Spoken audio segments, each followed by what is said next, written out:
Most Americans over the age of 40 can remember exactly where they were and what they were doing on the morning of September 11th. It has been 20 years now, and I decided to create this documentary about a special group of veterans who, by fate or circumstance, found themselves at Loring Air Force Base on September 11th, 2001.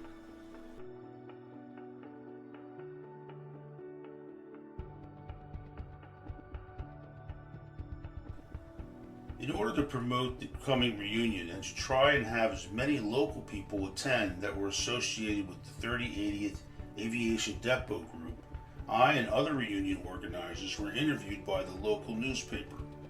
Prior to the reunion, a story had been printed in the local paper on September 5th, 2001, titled "Nuclear Arsenal Was Limestone's Best Kept Secret." The Caribou Air Force Station in 1951, you couldn't find it on the map, and if you asked most Caribou residents, they wouldn't be able to give you directions because they didn't know it existed.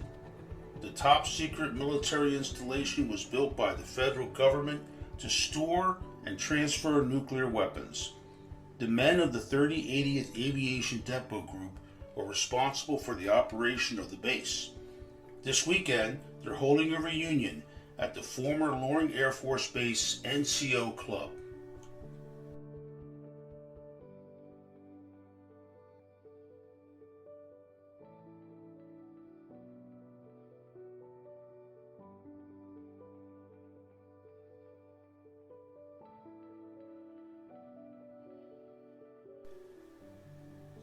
The films that were shown, as depicted here, were once classified. These were the same films the veterans had been shown during their initial orientation and training at Sandia Base in New Mexico and later at Lowry Air Force Base in Colorado.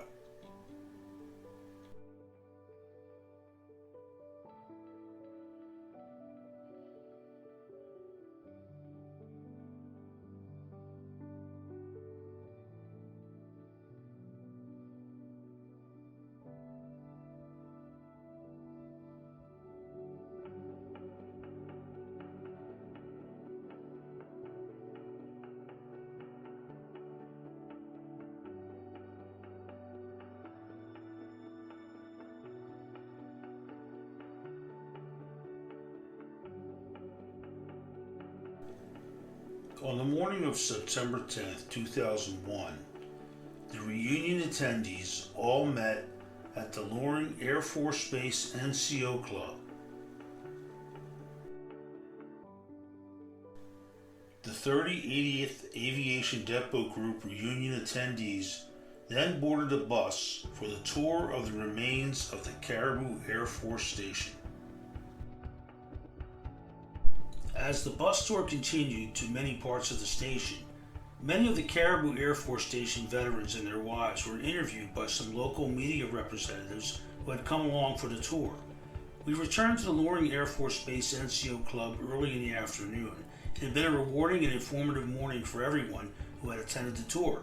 Later that evening, there were many discussions and stories that were told about their days working at Caribou Air Force Station. I woke up at the Haven Inn at approximately 8 a.m. I looked out the window and it looked like it was going to be a beautiful clear day in northern Maine. After getting cleaned up and dressed, I made my way down to the lobby of the inn. By the time I had arrived in the lobby, approximately 8:55 a.m., I saw several of the 3080th Aviation Depot Group veterans and their wives staring intently at the television in the lobby. Smoke was billowing from the North Tower of the World Trade Center. What we didn't know at that time was that at approximately 8:46 a.m., Flight 11 had crashed into the North Tower of the World Trade Center between the 93rd and 99th floors. As we were watching the television live, we saw a second aircraft hit the South Tower of the World Trade Center. The time was approximately 9:03 a.m. What we didn't know was that Flight 175 had just crashed into the South Tower between the 77th and 85th floors. What we did know was that this was a deliberate attack and that our nation was in peril. Throughout that morning, we were all just staring at the television as events unfolded. There was shock, disbelief, and sadness, and something everyone felt but didn't want to show: fear. The events of that morning had pretty much concluded by around noon. The reunion chairman, Ken Atchison, Lieutenant Colonel Don Ross, and I met and discussed what to do about the planned reunion banquet scheduled for that evening at the Loring Air Force Base NCO Club. We discussed canceling the banquet completely. The food had already been planned and paid for. In addition, all aircraft were grounded until further notice. Those who had driven to Loring for the reunion could drive home immediately if they wanted to. Many of the reunion participants had traveled from all over the U.S., and their return plane tickets were now useless. It would be days, and in some cases weeks, before return travel could be scheduled. Many of the reunion participants decided to rent cars and drive home rather than fly, but all of those options were not going to be practical for that day.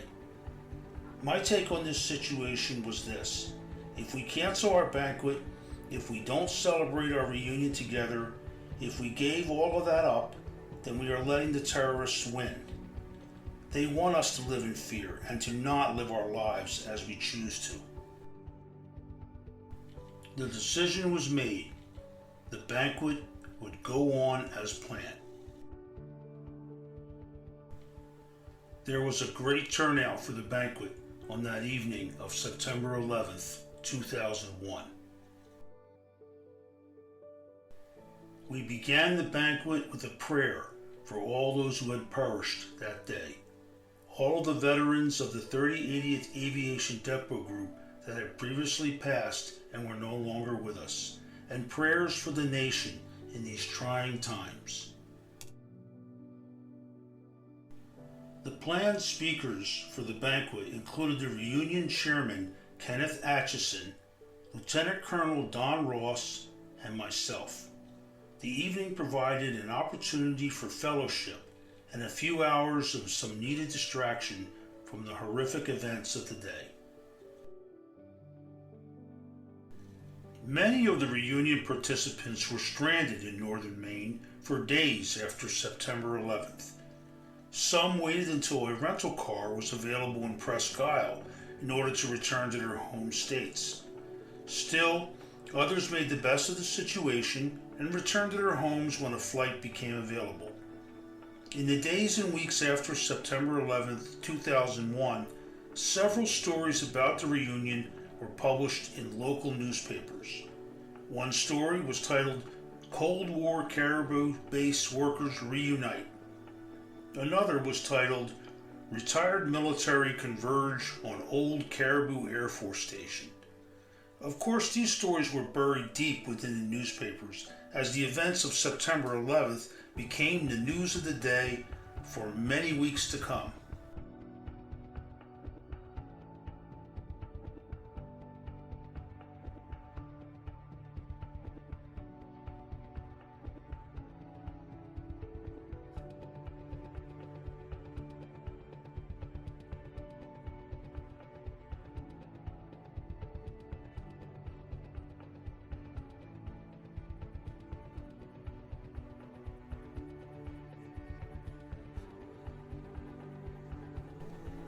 Some final thoughts. The 2001 reunion of the 3080th Aviation Depot Group at Loring Air Force Base was a bittersweet event. Yes, there would be future reunions at other locations. However, this particular reunion was certainly the high watermark for the surviving members of the 3080th Aviation Depot Group and all the other folks who served at the Caribou Air Force Station from 1952 to 1962. As we stated at the beginning of this program, the first reunion had been conducted in 1993 in Alabama, and there were reunions every 2 years thereafter. After the 2001 reunion, there was a reunion in Colorado Springs, Colorado. The next three reunions were all in Branson, Missouri: 2005, 2007, 2009. The last reunion of any real size was the 2011 reunion in Rapid City, South Dakota, but by that time, many of the 3080th members had already passed on. The very last reunion was held in 2013 in Baltimore, Maryland. It was noted that very few members attended. It was decided that this would be the last reunion.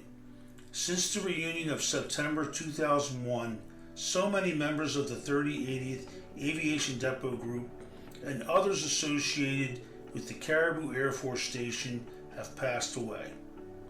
So many were close friends of mine, like Jack Bessler, Aldo Bulgarelli, Buster Martin, and so many more.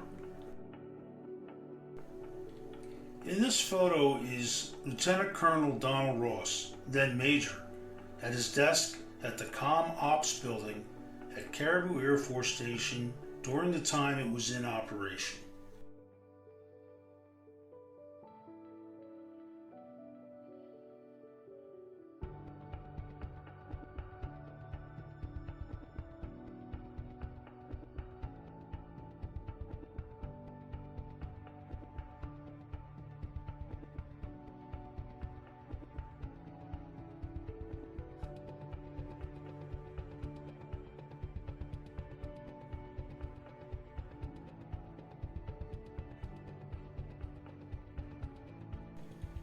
If you would like more information on the 3080th Aviation Depot Group or Caribou Air Force Station, search for the book North River Depot